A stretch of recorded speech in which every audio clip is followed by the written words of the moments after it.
നമസ്കാരം. ഇന്ന് നമ്മൾ ഫ്രഞ്ച് സെനഗലീസ് എഴുത്തുകാരിയായ ഫാത്തോ ദിയോമിന്റെ വളരെ ശക്തമായ ഒരു ചെറുകഥയാണ് ചർച്ച ചെയ്യാൻ പോകുന്നത്.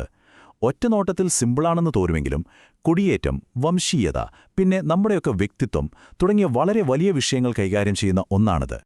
ഈ ഒറ്റ വരിയിലുണ്ട് ഈ കഥയുടെ കാതൽ. നല്ല ഒന്നാന്തരം ഒരു സർക്കാസമാണത്, അല്ലേ? ഒന്ന് ആലോചിച്ച് നോക്കൂ.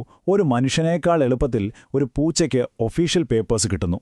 ഫ്രാൻസിലെ കുടിയേറ്റ നിയമങ്ങളിലെ യുക്തിയില്ലായ്മയെയും മനുഷ്യത്വമില്ലായ്മയെയും തുറന്നുകാട്ടാൻ ഈ ഒരു വാചകം മാത്രം മതി. ശരി, നമുക്ക് കഥയിലേക്കൊന്ന് ആഴ്ന്നിറങ്ങി നോക്കാം.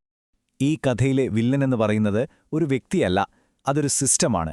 നമ്മുടെ കഥാനായിക അതിനൊരു പേരും കൊടുക്കുന്നുണ്ട്, മിസ്റ്റർ ബോർഡേഴ്സ്.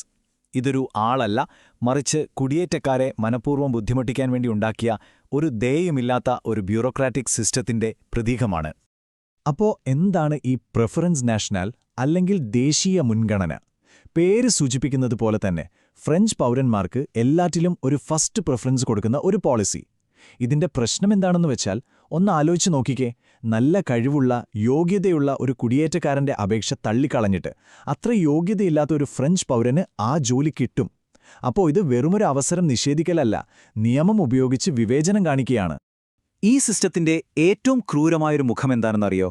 അത് സമയത്തെ ഒരു ആയുധമായി ഉപയോഗിക്കുന്നതാണ്. അതായത് മിസ്റ്റർ ബോർഡേഴ്സ് എന്ന് പറയുന്ന ഈ സംവിധാനം ഒരു ഫ്രഞ്ച് പൗരനെ വിവാഹം കഴിച്ചുവരുന്ന വിദേശിക്ക് സോഷ്യൽ ബെനിഫിറ്റ്സ് കിട്ടാനുള്ള വെയിറ്റിംഗ് പീരീഡ് 2 വർഷമാക്കി കൂട്ടി. ഒന്ന് ചിന്തിച്ചു നോക്കൂ, ഈ 2 വർഷം ഒരു ജോലിയുമില്ലാതെ, സ്വന്തമായി വരുമാനമൊന്നുമില്ലാതെ എങ്ങനെയാണ് ഒരാൾ ജീവിക്കുക? ഇത് ശരിക്കും ആളുകളെ പണത്തിന് മാത്രമല്ല മാനസികമായും തകർക്കാൻ വേണ്ടിയുള്ള ഒരു ടാക്റ്റിക്കാണ്. അപ്പോൾ ഈ പോളിസിയൊക്കെ വെറും പേപ്പറിലല്ല ഉള്ളത്. ഇത് എങ്ങനെയാണ് ഒരു സാധാരണ വ്യക്തിയുടെ ജീവിതത്തെ നേരിട്ട് ബാധിക്കുന്നതെന്നും അവരുടെ ആത്മാഭിമാനത്തെ മുറിവേൽപ്പിക്കുന്നതെന്നും നമുക്ക് നോക്കാം. ജോലിക്ക് വേണ്ടിയുള്ള നമ്മുടെ കഥാനായികയുടെ ശ്രമങ്ങൾ നമ്മളെ അങ്ങനത്തെ 2 അനുഭവങ്ങളിലേക്കാണ് കൊണ്ടുപോകുന്നത്. ഒരു ഫ്രഞ്ച് യൂണിവേഴ്സിറ്റിയിൽ നിന്ന് ഡിഗ്രി എടുത്ത ഒരാൾ എന്തിനപേക്ഷിക്കുന്നു?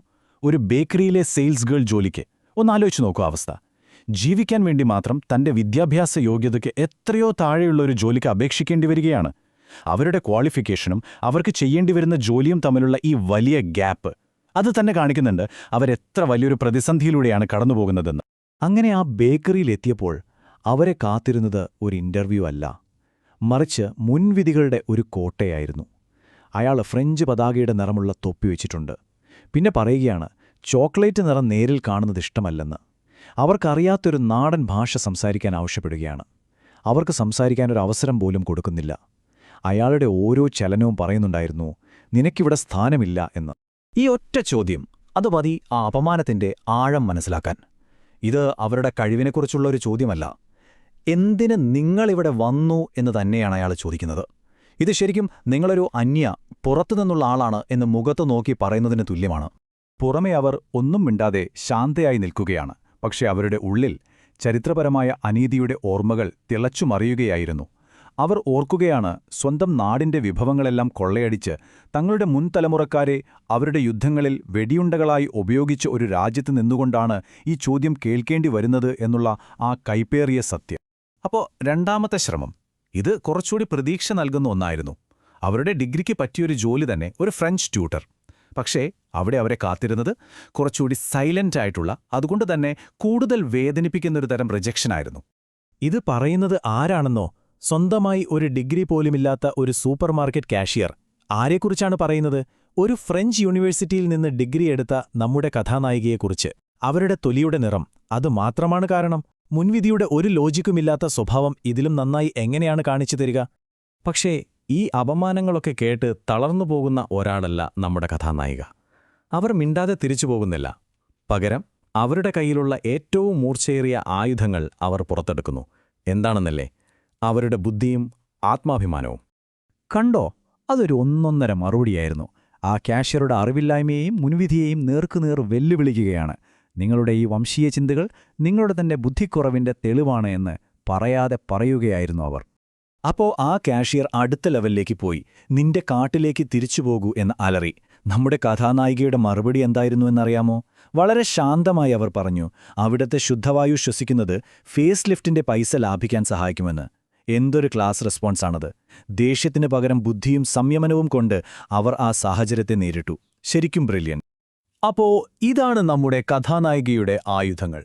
അവരുടെ മൂർച്ചയേറിയ ബുദ്ധി, ചരിത്രത്തെക്കുറിച്ചുള്ള ബോധം, പിന്നെ ഒന്നിനും തകർക്കാൻ പറ്റാത്ത ആത്മാഭിമാനം.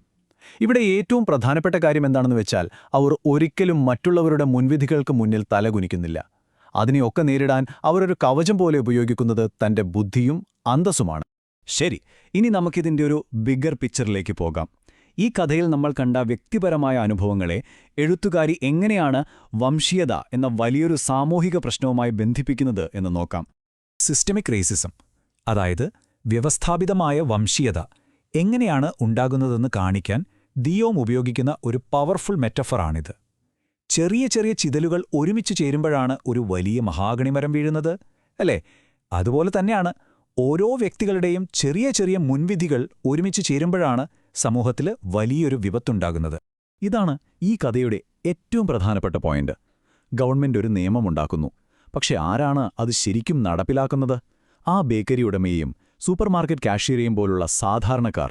അവരുടെ ഓരോ ദിവസത്തെയും ചെറിയ ചെറിയ പ്രവൃത്തികളിലൂടെയാണ്, അവരുടെ മുൻവിധികളിലൂടെയാണ് ഒരു വലിയ വിവേചനപരമായ നയം സമൂഹത്തിൽ യാഥാർത്ഥ്യമാകുന്നത്. അവസാനം ഈ കഥ നമ്മളോട് വളരെ പ്രസക്തമായൊരു ചോദ്യമാണ് ചോദിക്കുന്നത്. ഒരു രാജ്യം അതിന്റെ ഏറ്റവും വലിയ മൂല്യങ്ങളായി സ്വാതന്ത്ര്യം, സമത്വം, സാഹോദര്യം എന്നൊക്കെ പറയുമ്പോൾ അതേസമയം അവിടുത്തെ ചില മനുഷ്യരുടെ ജീവിത യാഥാർത്ഥ്യം, അതല്ലെങ്കിൽ ആ വാക്കുകൾക്ക് എന്ത് വിലയാണുള്ളത്? ഒരു രാജ്യത്തിന്റെ ആദർശങ്ങളും അവിടുത്തെ സാധാരണക്കാരുടെ അനുഭവങ്ങളും തമ്മിൽ ഇത്ര വലിയൊരു വിടവുണ്ടാകുമ്പോൾ ഉൾക്കൊള്ളുക എന്ന വാക്കിന് യഥാർത്ഥത്തിൽ എന്താണ് അർത്ഥം? ഈ ഒരു ചിന്ത നമുക്ക് വിട്ടുതന്നുകൊണ്ടാണ് ഈ കഥ അവസാനിക്കുന്നത്.